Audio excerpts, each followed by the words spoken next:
Is a message from a person who really wants to be PM one day. Hello, this is your wannabe Prime Minister of Australia speaking. I'm Raquel Turnbull, and today we are going to discuss voting. Now, you're probably thinking, wait, didn't we already vote?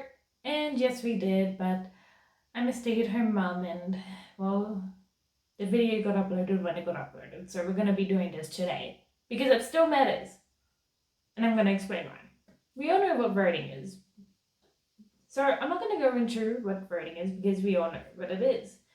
For those of you who don't know, the OFA simplified version is basically you write down who your preference is, you put it in the box, your vote is then counted, and then we find out who the new leader of the country is.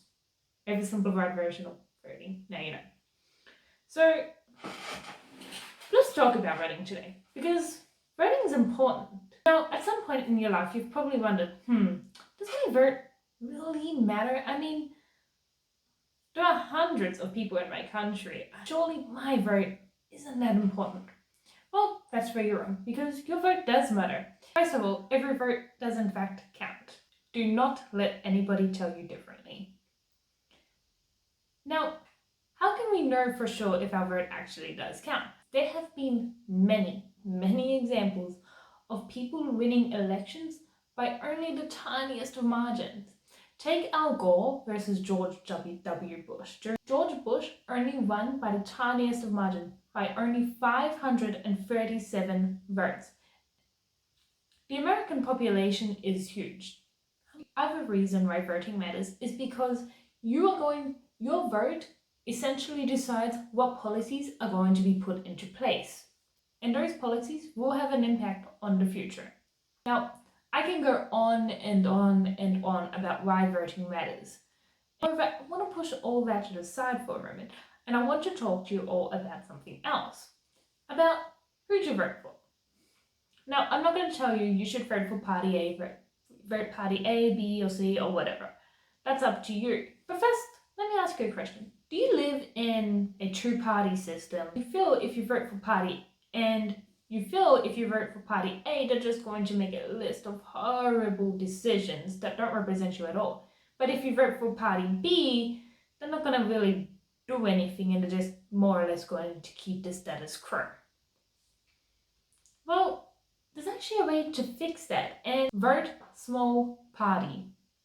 Voting small party has a number of benefits. First of all, one of those benefits being small parties best represent you. If you vote small party, policies that you want to see get passed will get passed. You're going to have strong leaders who know what they're doing, and you're going to have strong leaders who know what they're doing. They're not just going to keep the status quo, they're actually going to make a difference, and they're going to make a difference that you want. I have heard many times that if you vote small party during a federal election, you're throwing away your vote. That is simply not true. And I get how people can get worked up over this, especially if they feel like it's an important election.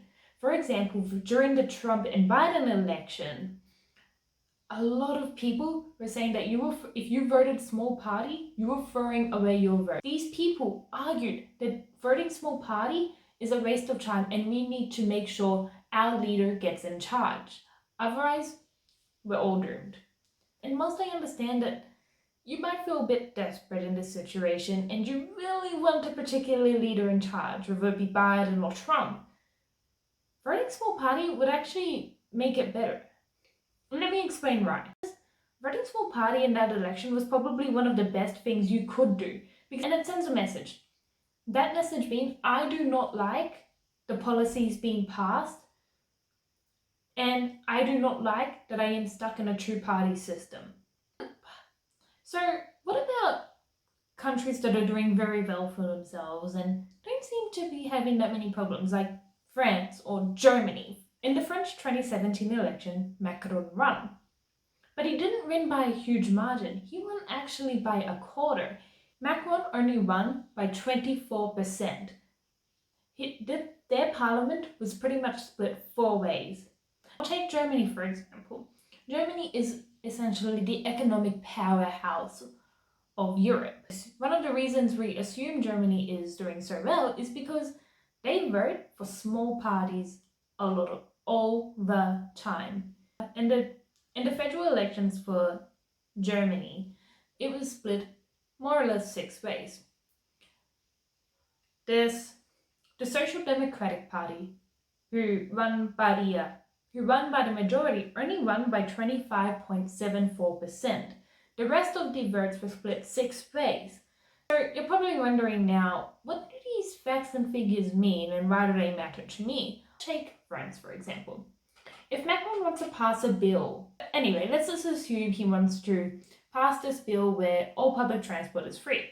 To do so, he would have to make deals and make an alliance with smaller parties. These smaller parties, again, that best represent you.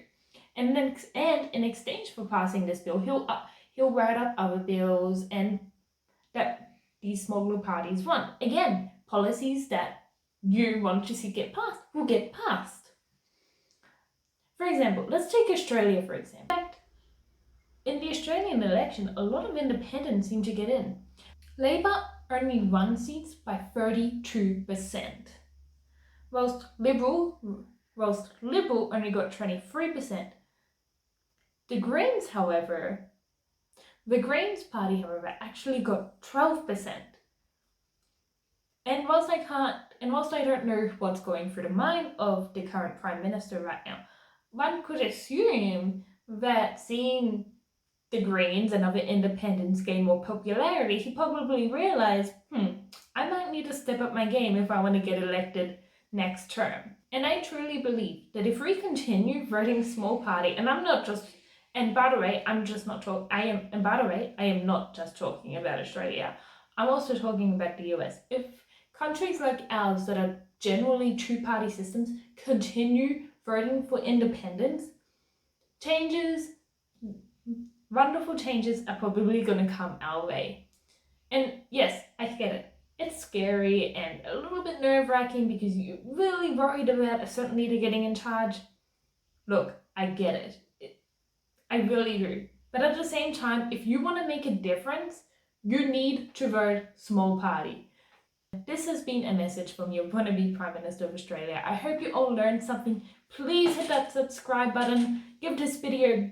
Please give this video a big thumbs up, and I will see you in the next one. Bye!